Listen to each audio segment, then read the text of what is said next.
अस्सलाम वालेकुम dear student, how are you? उम्मीद करता हूँ कि आप सब खैरियत से होंगे।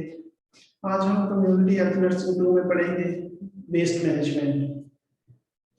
देखते हैं कि इसमें क्या हमारे ऑब्जेक्टिव्स क्या हैं basically. By the end of this presentation, the student will be able to define waste, enlist the type of waste, enlist the source and types of solid waste, elaborate the effects of solid waste on human life, explain the concept of waste management and waste management hierarchy, discuss the method of waste disposal, and summarization. Waste. First of all, हम देखें कि waste है, इसकी क्या definition हो सकती है. It may be defined as the rubbish, trash, refuse, garbage, or any unwanted or useless material is called waste. हम देखते हैं कि what is rubbish. Rubbish waste material that are no longer wanted or needed. तो ऐसा material जो कि ज्यादा देर नहीं चल सकता है, जिसकी ज्यादा देर हमें उसकी और ज्यादा जरूरत नहीं है, उसको हम रबिश कहते हैं. Trash, anything that is worthless and of low quality waste, ये जो जिसकी कोई वैल्यू ना हो या लो क्वालिटी वेस्ट, वो ट्रैश होता है. Refuse, non hazardous municipal solid waste is called refuse. And garbage, it is waste, especially domestic refuse is called garbage. और ये बहुत सारे मटेरियल होते हैं जिनको हम जो यूजलेस और अनवांटेड मटेरियल जितने भी होते हैं, जिसमें रबश, ट्रैश, रिफ्यूज और गार्बेज है, उसको हम क्या कहेंगे, is a waste. Type of waste, अब हम देखते हैं कि वेस्ट की कितने टाइप्स हैं. Basically there are 3 types of waste. Waste के 3 टाइप्स हैं. कौन कौन से हैं? Solid waste, liquid waste and gaseous waste. Basically हम जो ज्यादा 3 टाइप्स हैं जिसमें हम ज्यादा हमारा जो फोकस होगा वो सॉलिड वेस्ट पे होगा.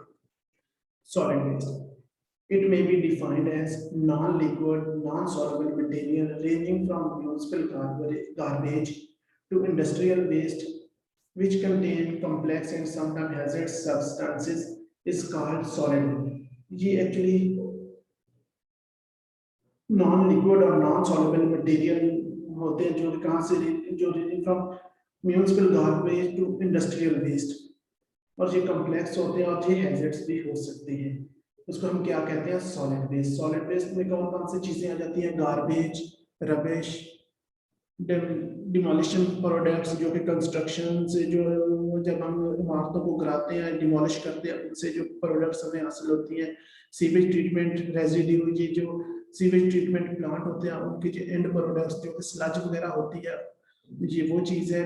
डेड एनिमल्स, मरे हुए जानवर, manure and other discarded material, और जो खाद वगैरह के जो डिस्कार्डेड मटेरियल, ये वो चीजें होती हैं, ये सारी कहते हैं सॉलिड वेस्ट में आती है. Source of solid waste, solid waste के कौन कौन से सोर्स है? बेसिकली सॉलिड वेस्ट के जो सोर्स है वो agriculture, fisheries, house hold and commerce and industry. इसमें हमारा ज़राअत का शोबा भी आ जाता है. जो फिशरीज, जो मछलियां वगैरह का जो होता है, जो लोग मछलियों का कारोबार करते हैं. हाउस होल्ड वेस्ट, जो घरों से जो वेस्ट वगैरह हम निकाल रहे थे. कॉमर्स एंड इंडस्ट्रीज, ये सारी जो चीजें हैं ये है source of solid waste. Types, broadly there are 3 types of waste. Household waste is waste considered as municipal waste, industrial waste as hazardous waste, biomedical waste as hospital waste. जो हमारे घरों से जो वेस्ट जनरेट होगा तो उसको हम municipal waste भी कहते हैं. जो हैजर्ड्स वेस्ट होते हैं या जो नुकसान पहुंचा सकते हैं, जो जिसमें केमिकल्स वगैरह ज्यादा होते हैं, जो इंडस्ट्री से जनरेट होता है, इंडस्ट्रियल वेस्ट को हैजर्ड्स वेस्ट भी कहते हैं. बायोमेडिकल वेस्ट, जो हॉस्पिटल का वेस्ट जनरेट होता है उसको हम बायोमेडिकल वेस्ट कहते हैं. Municipal waste, municipal waste is consist of household waste, construction and demolition waste, sanitation residue and waste from street. ये जो घरों से या कंस्ट्रक्शन मटेरियल से, सैनिटेशन रेजिड्यू और जो गलियों वगैरह में जो वेस्ट वगैरह आता है, ये सारा म्युनिसिपल वेस्ट के अंदर आता है. With rising urbanisation and changing in lifestyle and food habits, the amount of municipal solid waste has been increasing rapidly. ये जो लोगों का शहरों की तरफ रुझान बहुत ज्यादा हो गया है, उनके लाइफस्टाइल और खाने पीने की हैबिट काफी ज्यादा चेंज हुई है. तो इससे क्या हुआ, जो म्युनिसिपल सॉलिड वेस्ट है वो बहुत तेजी से उसमें इजाफा हुआ है. म्युनिसिपल वेस्ट, ये देख लीजिए कि वो कंटेनर जो आप लोग अक्सर जगह पे घूमते फिरते हुए तो बड़े देखते होंगे. एक्चुअली तो ये होना चाहिए कि जितना भी ये वेस्ट जो घरों से या जो भी कोई इधर से ला के फेंकता हो, इसके अंदर फेंकते हैं, मतलब तक उन्होंने बाहर ही फेंका हुआ है. इससे ये होता है, एक तो गंदगी फैलती है, और ये कि जब वो उठाने वाली गाड़ियां आती हैं वो सिर्फ ये कंटेनर उठा के जो बाहर मोस्टली पड़े होते हैं उनको नहीं वो उठाती। इसलिए बेहतर है कि ये सारी चीजें अगर इसमें फेंकी जाए तो ये सारा वो गाड़ियां जो म्यूनिसिपल कॉर्पोरेशन की आती हैं वो उठा के ले जाए और इनको प्रॉपर जगह पे डिस्कार्ड करें। Hazardous waste, industrial waste considered as hazardous waste. Industrial waste जो है उसको हम हैजर्ड्स वेस्ट का, वो जो है नुकसान पहुंचा सकता है और उसमें बहुत ज्यादा जो होते हैं टॉक्सिक सब्सटेंसेस बहुत ज्यादा आते हैं। It may be highly toxic to human animal energy, इंसानों जानवरों और दरख्तों वगैरह सब के लिए टॉक्सिक हो सकते हैं। It may B coercive inflammable and explosive, क्योंकि इसमें केमिकल्स होते हैं जो कि केमिकल्स वो जैसे अगर पी लिया जाए तो वो कोरेसिव जो आपका जीआईटी सिस्टम उसको सारे को तबाह और डैमेज कर देता है। इन्फ्लेम में बिल्कुल इसलिए होते हैं कि उनसे आग लग सकती है, और एक्सप्लोसिव इनकी वो धमाका भी हो सकता है उनसे। Direct exposure to chemical in hazardous waste such as mercury and cyanide can be failed. अगर हमारा डायरेक्ट एक्सपोजर जो मर्करी से या साइनाइड से हो जाए तो वो भी काफी हैजर्ड्स हो सकता है, क्योंकि साइनाइड बहुत एक्सट्रीमली पावरफुल पॉइजन होती है जो कि क्या कर सकती है, इंसानों को मार सकती है। हैजर्ड्स वेस्ट में देखिए ये इंडस्ट्रियल वेस्ट वाटर है और ये धुआं है जो इंडस्ट्रीज से निकल रहा है, ये दोनों जो है हैजर्ड्स वेस्ट में आते हैं। Biomedical and hospital waste, biomedical waste mean any waste which is generated during diagnosis, treatment or immunization of human being and animal, जो कि ह्यूमन बीइंग और एनिमल की वैक्सीनेशन या हॉस्पिटल में डायग्नोसिस और ट्रीटमेंट के दौरान जितना भी वेस्ट जनरेट हो रहा होता है उसको हम बायोमेडिकल वेस्ट कहते हैं। इट में include waste like sharp waste, sharp waste में नीडल्स और सिरिंजेस वगैरह आ जाती हैं। पैथोलॉजिकल वेस्ट वो वेस्ट होता है जिसमें पैथोलॉजिकल जैसे लैब में कोई बायोप्सी के जो सैंपल्स लिए जाते हैं या कोई बड़ी बड़ी बोतलों में बंद करके वो ऑर्गन को निकालते हैं जिसके वहाँ पे टेस्ट होना है, ये वाले जो है ये पैथोलॉजिकल वेस्ट में आते हैं। फार्मास्यूटिकल वेस्ट जो दवाइयाँ बनाने वाली कंपनियों से वेस्ट जनरेट हो रहा होता है। Chemical waste and radioactive waste, वो केमिकल वेस्ट लेबोरेटरीज वगैरह में यूज होते हैं, और रेडियो एक्टिव वेस्ट जो होते हैं ये एक्सरे डिपार्टमेंट जो होते हैं उनमें रेडियो एक्टिव वेस्ट ज्यादा यूज होते हैं। बायोमेडिकल वेस्ट ये देख लो जिसमें syringes, drip, IV set, needles ये सारे जो है बायोमेडिकल वेस्ट है।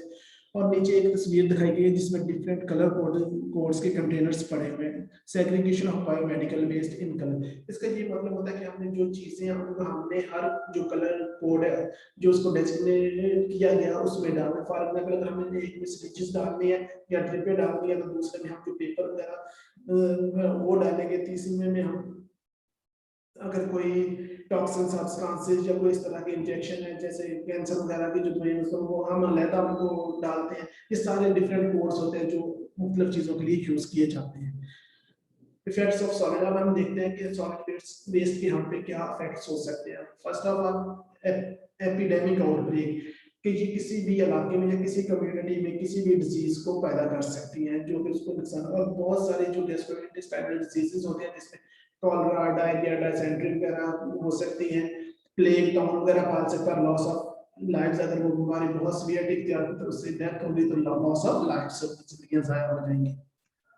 Waste management concept, the 3 R's reduce, reuse and recycle to be used for waste management। Waste management के लिए हमें 3 R कंसेप्ट का यूज करना चाहिए, जिसमें फर्स्ट ऑफ ऑल क्या 3 R का मतलब है कि 3 R's उसमें क्या क्या हुए, reduce, reuse and recycle.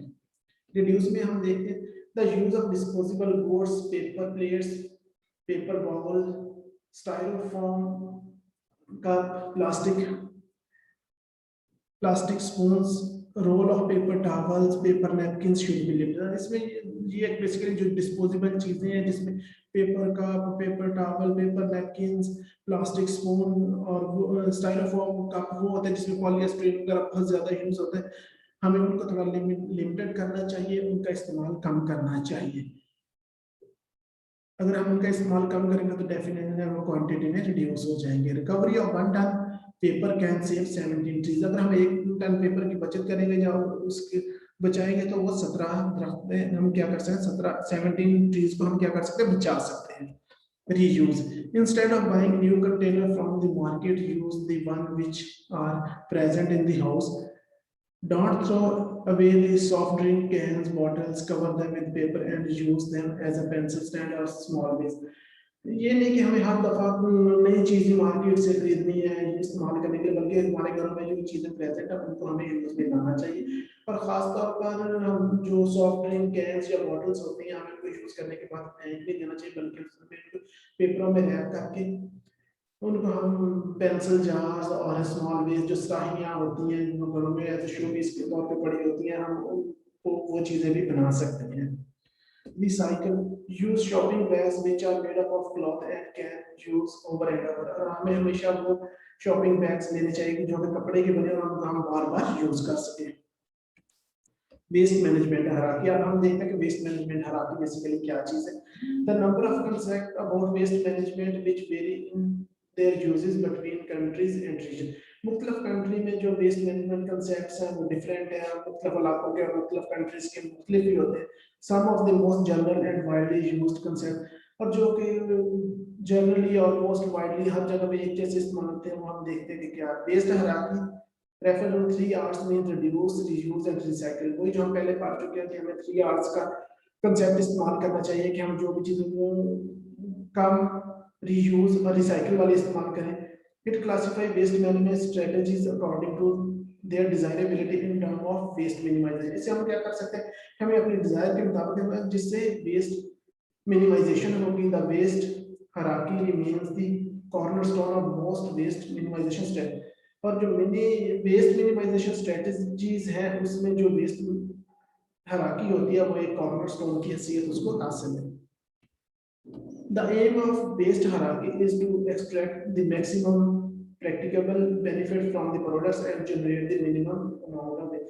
Waste में हायरार्की का बेसिक मकसद ये है कि हम जो प्रैक्टिकल बेनिफिट्स उसे वेस्ट प्रोडक्ट्स जो है उनसे लेना चाहिए और उनसे जो मिनिमम अमाउंट ऑफ वेस्ट है वो जनरेट करनी चाहिए।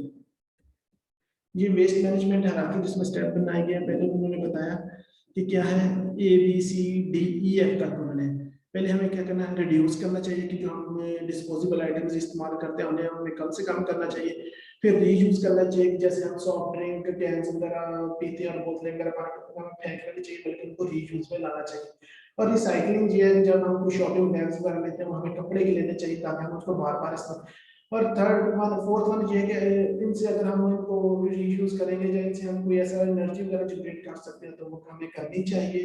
उसके बाद इंसिनरेशन मोस्टली जो होता है कि ये जो चीजें होती हैं इनको हम जो इंसिनरेशन का कांसेप्ट जो है जो मोस्टली हॉस्पिटल में जो वेस्ट जनरेट होता है जैसे सिरिंज वगैरह ये वो उनको जलाने के लिए जो हम इस्तेमाल करते हैं टर्म्स वो इंसिनरेशन है। और उसके बाद जो एंड प्रोडक्ट्स है उसको फिर हमें क्या करना चाहिए, लैंड फिलिंग करनी चाहिए। और लैंड फिलिंग ये होता है कि जमीन, इसका मतलब है जमीन की भराई करनी चाहिए। The process by which solid waste is placed for a land filling, वो जो प्रोसेस को हम जो ले एक प्रॉपर जगह बनाए हुए म्यूनिसिपल कॉर्पोरेशन की जो भी गाड़ियां थे वो भी ऐसे ही करते हैं, वो पहले वहां जाके जो लैंड एक्स्ट्रा पड़ी होती है वो स्पेसिफिक बनाई जाती है, उसके उसमें जाके उसको फिलिंग कर देते हैं। उसकी मेथड ऑफ वेस्ट डिस्पोजल की क्या मेथड है, उसके डिफरेंट में है, dumping, land filling, incineration, composting, manure beds and burial. Dumping is an old way of disposing of waste. ये एक पुराना मेथड है जिसको हम डंपिंग कहते हैं। It is an easy method of disposal of refuse. In this process solid waste are dumped in a low lying areas and as a result of bacterial action refuse decreases considerably. ये bacteria जो लो land areas होते हैं जो गहराई में थे हम उनमें फेंकते रहते हैं और जो जब बैक्टीरियल एक्शन होता है तो इसको कंसिडरेबली इसका जो वॉल्यूम होता है उसको कम कर देते हैं और कन्वर्टेड ग्रेजुअली इनटू हम्स, और उसको क्या कहते हैं कि ये हम्स में तब्दील कर देते हैं। लैंड फिलिंग, अब हम देखते हैं कि what is land filling. It is the satisfactory method of waste disposal. In this method material is placed in a trench compacted to the earth at the end. इसका ये मतलब होता है कि जिसमें एक वो ट्रेंच की तरह का बनाया, ट्रेंच की अपनी जो जिसमें खंदक सी खोदी जाती है। Modify sanitary filling one compaction and covering the accomplished once or twice a week, और उसको हम बनाते हैं और फिर हफ्ते 2 हफ्ते के बाद उसको कवर कर देते हैं। इस तरह इसका जो प्रोसेस होता है चलता रहता है लैंड फिलिंग का। लैंड फिलिंग और डंपिंग ऑलमोस्ट ये सेम ही है दोनों। Incineration, it is also disposal of waste solid waste method by subject to combustion to convert them into residual and gaseous product. इसमें ये बेसिकली होता है कि इंसिनरेशन में हम क्या कहते हैं, चीजों को जो होता है उसको जलाते हैं, उससे फिर क्या होता है, जो residue gaseous products the method reduce the volume of the, और जितना भी फिर सॉलिड वेस्ट होता है उसको हम 20 से 30% तक उसका वॉल्यूम कम कर देते हैं of the original volume. This method is mostly used for the hospital waste. जो हॉस्पिटलों के लिए मोस्टली यूज्ड मेथड है वो क्या है, इंसिनरेशन। जी है इंसिनरेशन, ये एक हॉस्पिटल है और उसके साथ ये बना हुआ है। Composting, it is the method of combined disposal of refuse and night soil sludge. इसकी प्रिंसिपल प्रोडक्ट्स इसमें कार्बन डाइऑक्साइड होती है, वाटर एंड हीट होती है, end products compost.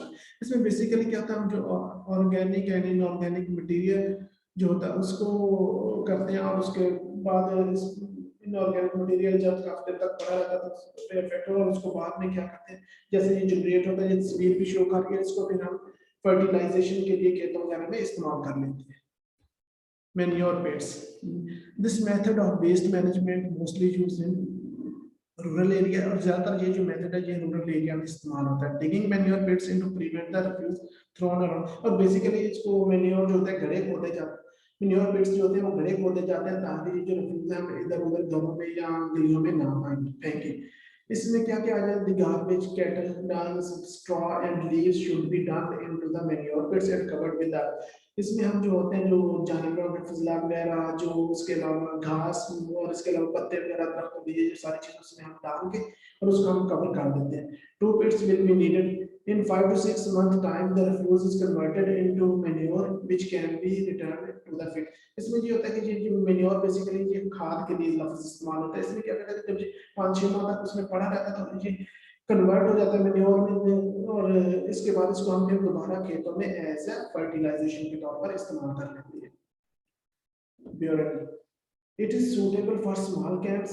A trench of 1.5 meter wide and 2 meter deep is excavated. एक trench जो खंदक सी होती है वो खोदी जाती है, जो कहते हैं 1.5 मीटर जो चौड़ी होती है और 2 मीटर जो होती है वो गहरी होती है। Refuse is converted 20 refuse is covered 20 to 30 centimeter layer of earth. When the level in the trench is 40 centimeter from the ground level, the trench is filled with the earth and compacted. इसको हम क्या कहते हैं, ये burial method होता है। जैसे ये बनाया गया, उसके बाद जब ये सारा बनेगा इसको ऊपर से कवर कर देंगे और कंप्लीट कर देंगे। Thank you so much for your attentive listening. Hope you have learned a lot.